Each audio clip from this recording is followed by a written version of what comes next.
चलेगा बच्चों, एक बार फिर से आप सभी लोगों का स्वागत है यूथ क्लास पे, है ना। तो कल एक वीडियो आया था मेरा बोर्ड पे, Hindi revision class. I hope उसमें लाइटिंग का इश्यू रह गया था, है ना।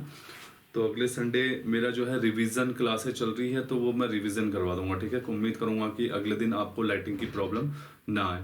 देखिएगा, हम लोग क्लास जल्दी जल्दी शुरू करते हैं। हम लोग इकोनॉमी में चल रहे थे, है ना। हमारा इकोनॉमी आर्थिक नियोजन हो गया था और उसी को हम आगे बढ़ाते हुए आर्थिक नियोजन जो कंप्लीट हो गया है, ठीक है। आर्थिक नियोजन के लिए आपने देखा दो बॉडी है, कौन कौन सी।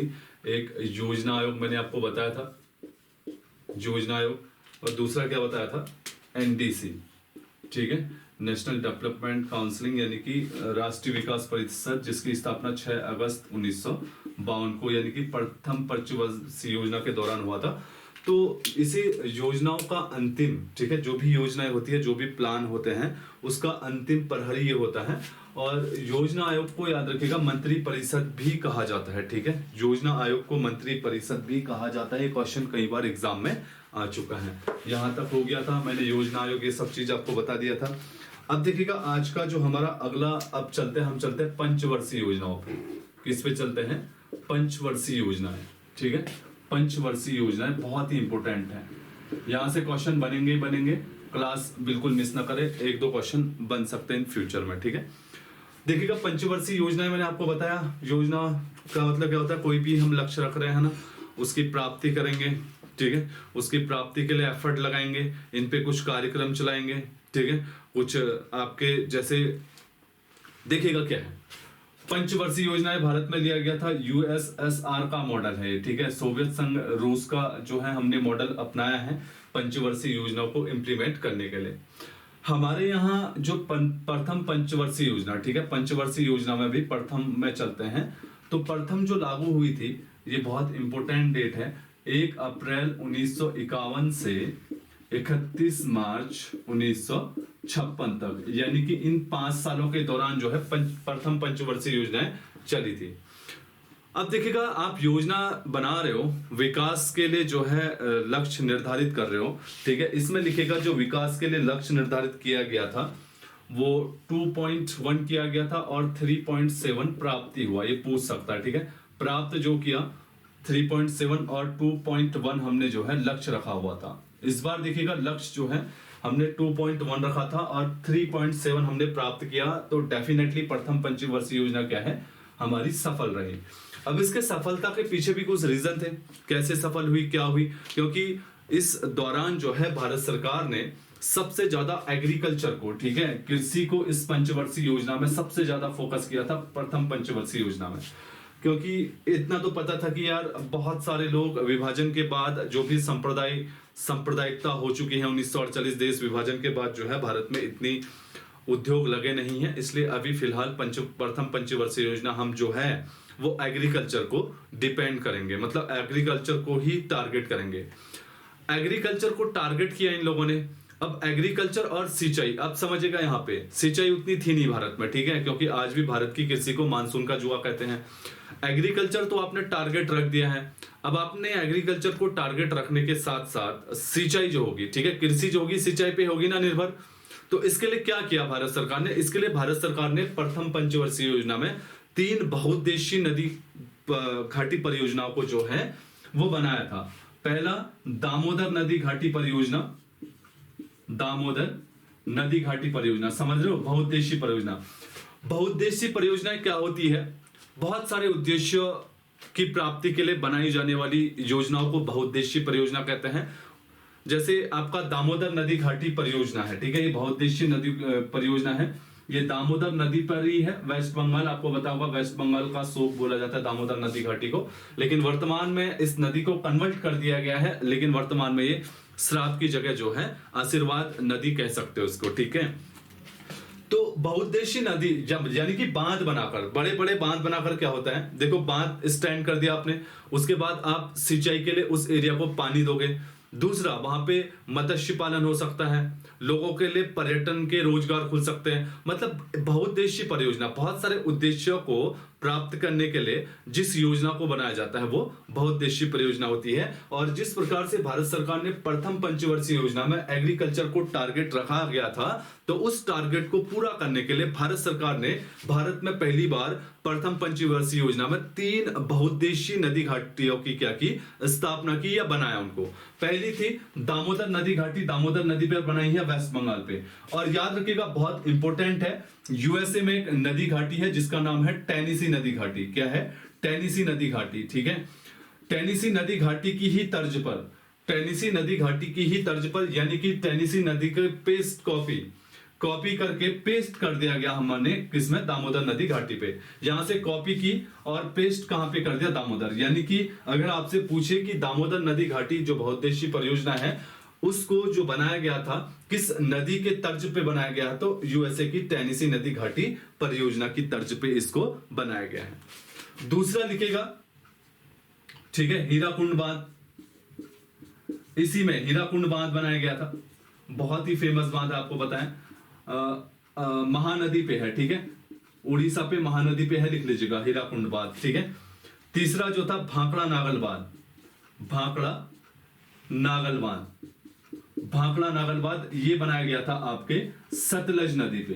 कहां पे बनाया गया था? सतलज नदी पे, खासकर पंजाब और हिमाचल बाउंड्री, हरियाणा। इसमें 5-6 राज्य होने के लिए मुख्यतः हरियाणा, हिमाचल और पंजाब मुख्य है। ठीक है, तो प्रथम पंचवर्षीय योजना में भारत सरकार ने 3 बहुउद्देशीय नदी घाटी बनाई। पहला दामोदर नदी घाटी जो दामोदर नदी पे है वेस्ट बंगाल पे, और ये यूएसए की टेनेसी नदी घाटी पर जो है आधारित है। दूसरा हीराकुंड बांध महानदी पर है। तीसरा भाखड़ा नागल बांध जो सतलज नदी पे है। तो क्वेश्चन आ सकता है कि प्रथम पंचवर्षीय योजना के दौरान भारत सरकार ने किन किन बहुउद्देशीय नदी घाटियों की स्थापना की, तो ये 3 रही। तो इन 3 के बलबूते जो है हमने एग्रीकल्चर को टारगेट क्या रखा हुआ था, देखिएगा 2.1।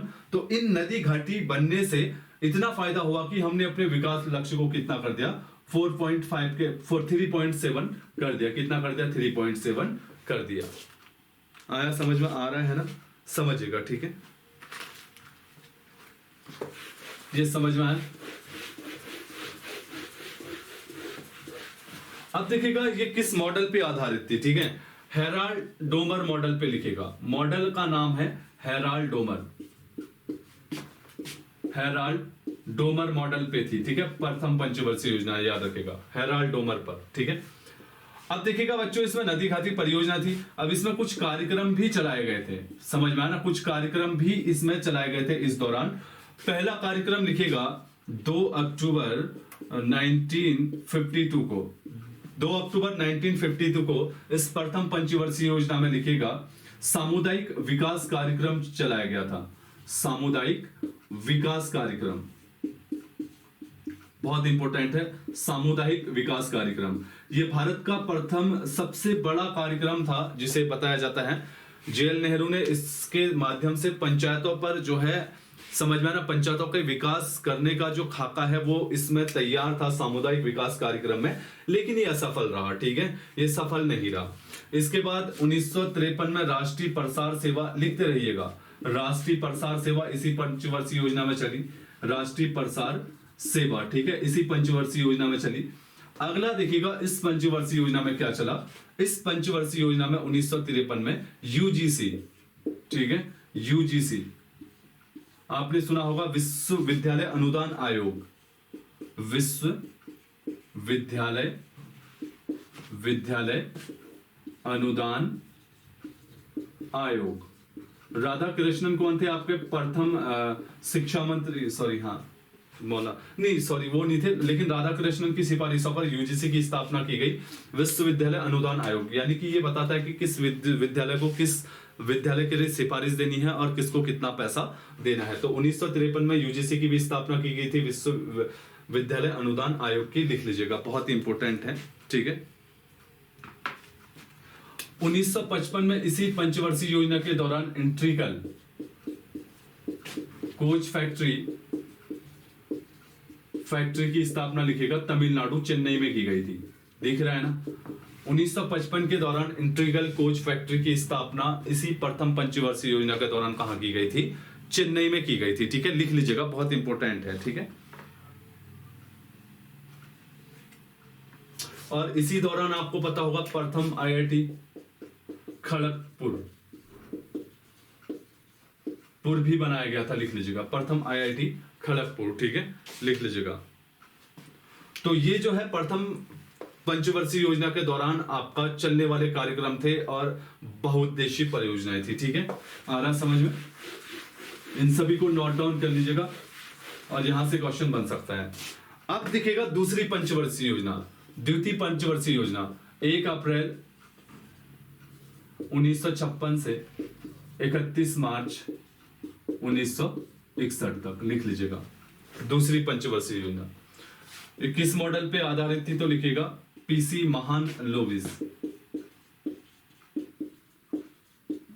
इन्हीं के उपलक्ष्य में, ठीक है, पीसी महान लोविस के ही उपलक्ष्य में भारत में जो है सांख्यिकी दिवस बनाया जाता है, ठीक है। इनके जन्मदिन पे जो है सांख्यिकी दिवस बनाया जाता है, इतने महान थे, ठीक है। ये व्यक्ति कौन? पीसी महान लोविस। देखिएगा इस मॉडल पर आधारित थी, ठीक है। अब देखिएगा इस पंचवर्षीय योजना में क्या हुआ था, लिखते रहिएगा। इस पंचवर्षीय योजना में आर्थिक वृद्धि दर लक्ष्य रखा था, लिखेगा 4.5 और प्राप्त हुआ, लिखेगा 4.2। असफल भी नहीं कह सकते, लगभग नियर बाई पहुंच गए थे हम, ठीक है। इसमें क्या हुआ था, जो आपका भारी उद्योग है, ठीक है, जो भारी उद्योग है उन पे सबसे ज्यादा फोकस किया गया था, लिख लीजिएगा। भारी उद्योगों पर सबसे ज्यादा फोकस किया गया था इस पंचवर्षीय योजना में। किस पे? भारी उद्योगों में, लिखते रहिएगा। भारी उद्योगों में जो है ज्यादा फोकस किया गया था दूसरी पंचवर्षीय योजना में, ठीक है।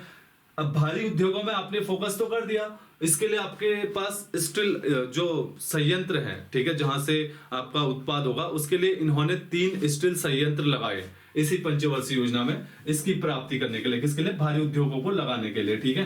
पहला लिखिएगा राउरकेला,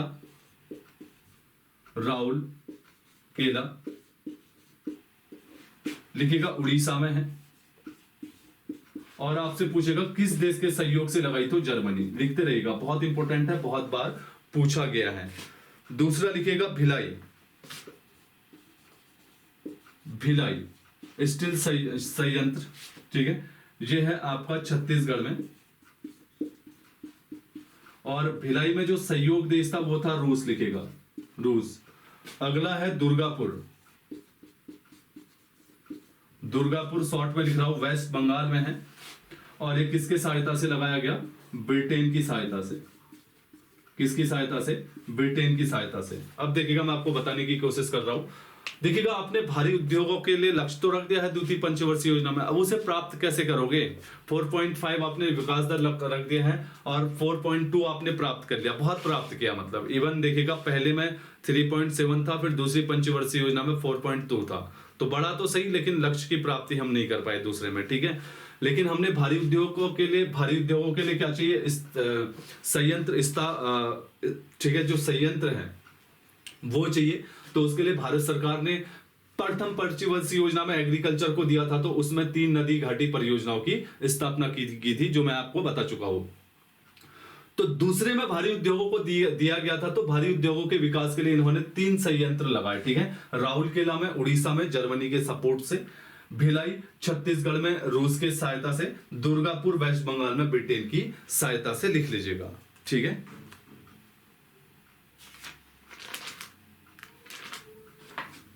आया समझ में? ठीक है। इसी पंचवर्षीय योजना में क्या किया था? 1957 में भारत सरकार ने, अप्रैल 1957 में दशमलव या दार्शनिक भी इसे बोला जाता है, दशमलव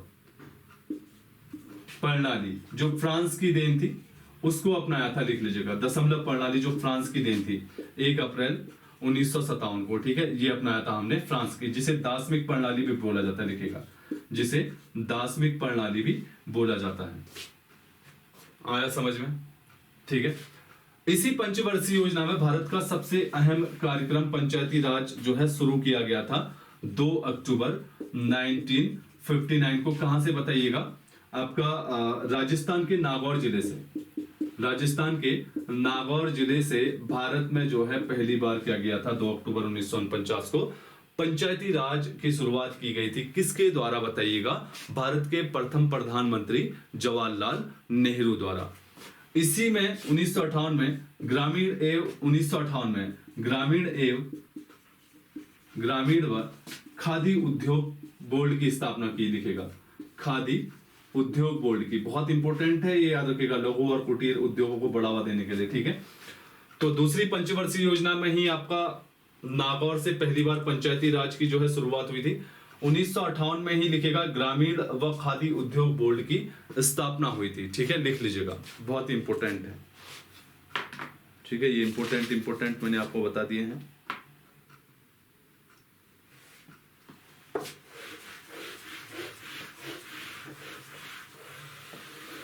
और इसी में याद रखिएगा जो आपका दूसरी पंचवर्षीय योजना है, इसी में 1960 में आपका जो है सिंधु नदी घाटी समझौता भी हुआ था, सिंधु समझौता हुआ था।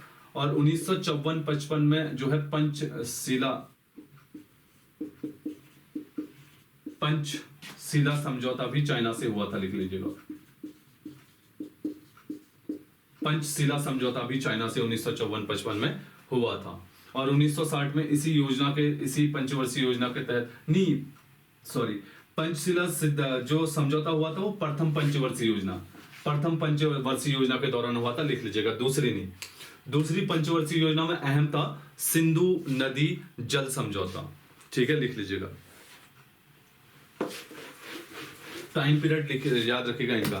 तीसरा पंचवर्षीय योजना लिखेगा, तीसरी 1 अप्रैल 1961 से 31 मार्च 1966 तक, ठीक है। तीसरी मॉडल था, लिखेगा, किस मॉडल पे थी? अशोक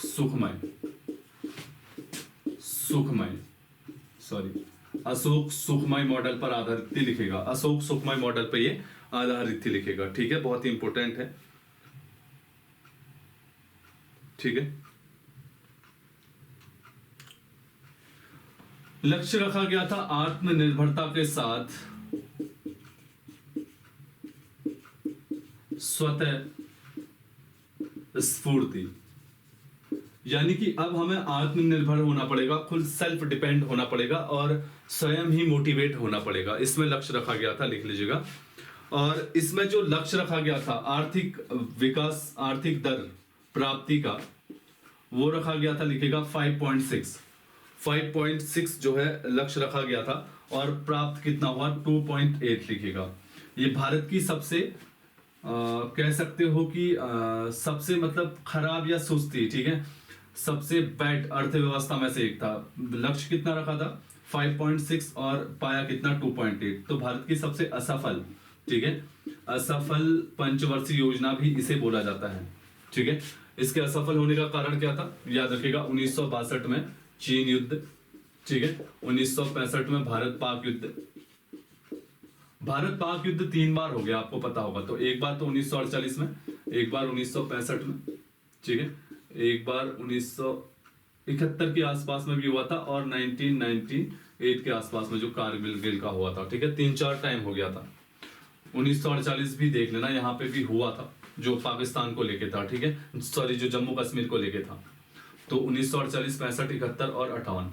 तो 1965 वाला जो था तृतीय पंचवर्षीय योजना के दौरान हुआ और इसी टाइम पे चाइना ने भी अटैक कर दिया था, ठीक है। और लक्ष्य रखा था 5.6 और प्राप्त किया 2.8। बहुत इंपॉर्टेंट है और भारत की सबसे असफल परियोजनाओं में से एक है। और मॉडल क्या है? अशोक सुखमय। और लक्ष्य क्या है? आत्मनिर्भरता के साथ स्वतः स्फूर्ति, ठीक है, लिख लीजिएगा।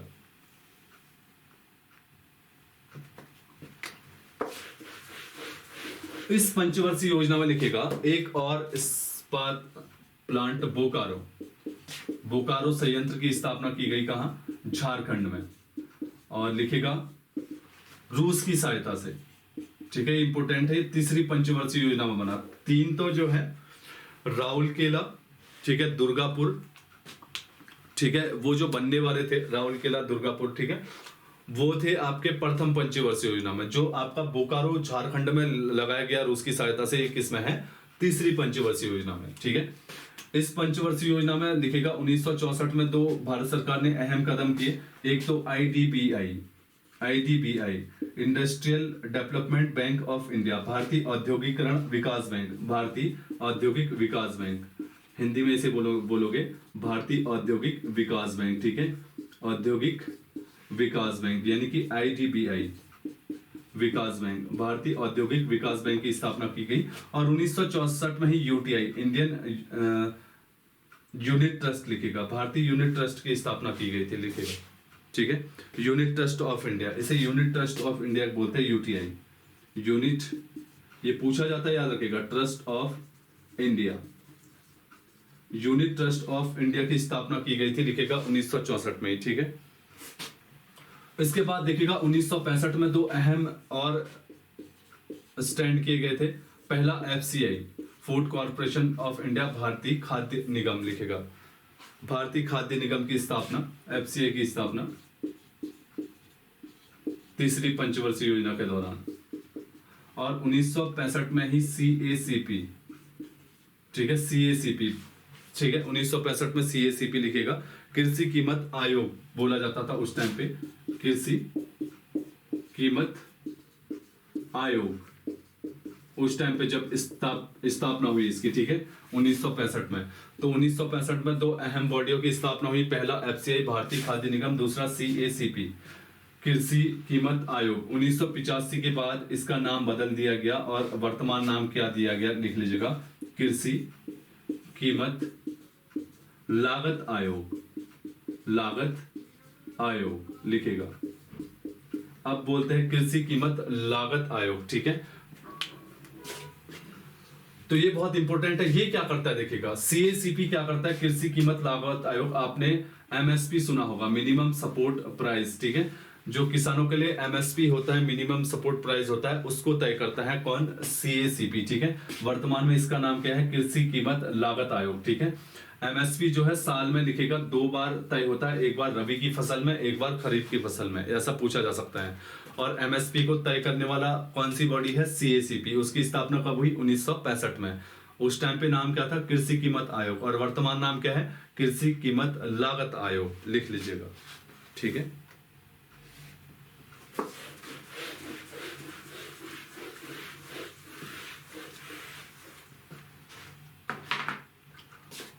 चलेगा, अब तीसरी पंचवर्षीय योजना असफल हुई, मैंने आपको बताया, ठीक है। इसकी असफलता के बाद जो है, तीसरी पंचवर्षीय योजना के बाद 1966 से 1959 तक जो है आपका, जो याद रखेगा, योजना अवकाश रहा। इस बीच में भारत सरकार ने कोई भी योजना नहीं रखी, 1+1 ईयर की योजना रखी, हालांकि उसे गॉडगिल प्लान भी बोला जाता है। गॉडगिल प्लान जो है आपका उसमें भी चलेगा, किसमें, गॉडगिल प्लान जो है आपका चौथी पंचवर्षीय योजना में भी चलेगा।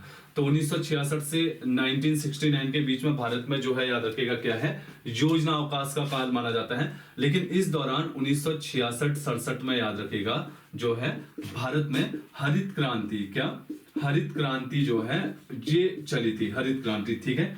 विश्व में इसका जनक लिखेगा हरित क्रांति का, नॉर्मन बोरलॉन,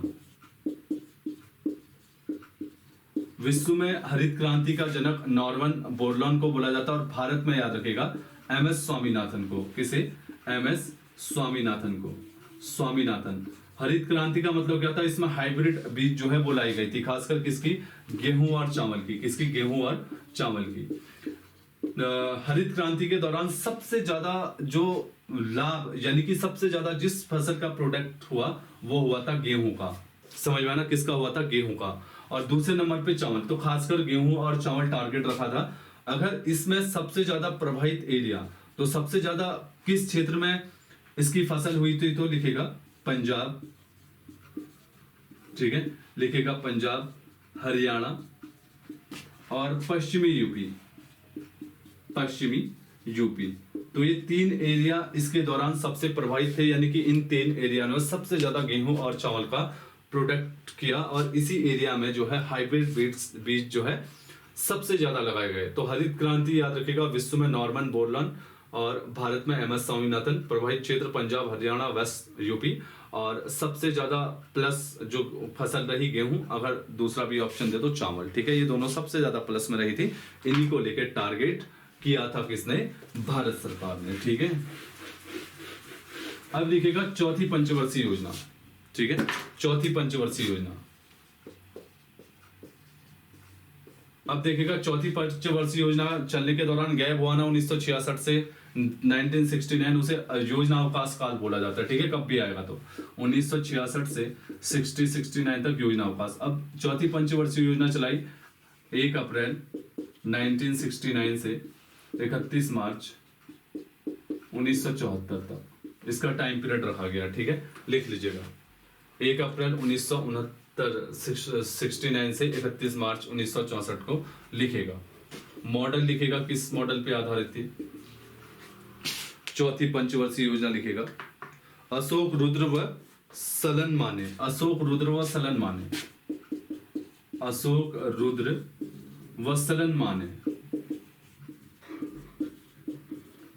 मॉडल पर आधारित थी, लिख लीजिएगा। बहुत दबाव था इसमें क्योंकि अभी अभी युद्ध हुआ है, ठीक है, लिख लीजिएगा। और जो था स्थिरता के साथ आर्थिक विकास लिखेगा, जो इसका मोटिव था स्थिरता के साथ आर्थिक विकास, इसका जो है मोटिव था, लिखेगा, ठीक है, स्थिरता के साथ आर्थिक विकास इसका मोटिव रखा गया था, लिखेगा।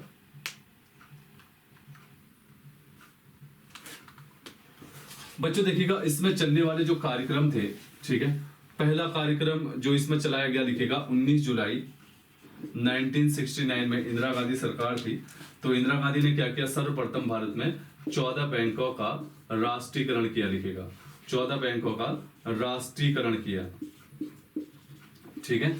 तो चौथी पंचवर्षीय योजना में 19 जुलाई 1969 में 14 बैंकों का राष्ट्रीयकरण हुआ और 1969 में ही लीड बैंक योजना जो है, याद रखिएगा, लीड बैंक योजना भी शुरू की गई। ये बहुत इंपॉर्टेंट है, कई बार क्वेश्चन लग जाता है कि लीड बैंक योजना किस पंचवर्षीय योजना में चली थी, चौथी, और सन पूछेगा तो 1969।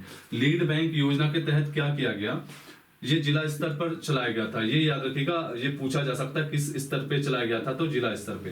कैसे चलाया गया था, प्रत्येक जिले में किसी भी बैंक की कोई भी शाखा हो, चाहे वो SBI हो या पंजाब की हो, वो सबसे बड़ी शाखा है उस जिले में, तो वहां के वित्तीय विकास की जिम्मेदारी उस बैंक को दी गई, समझ रहे हो।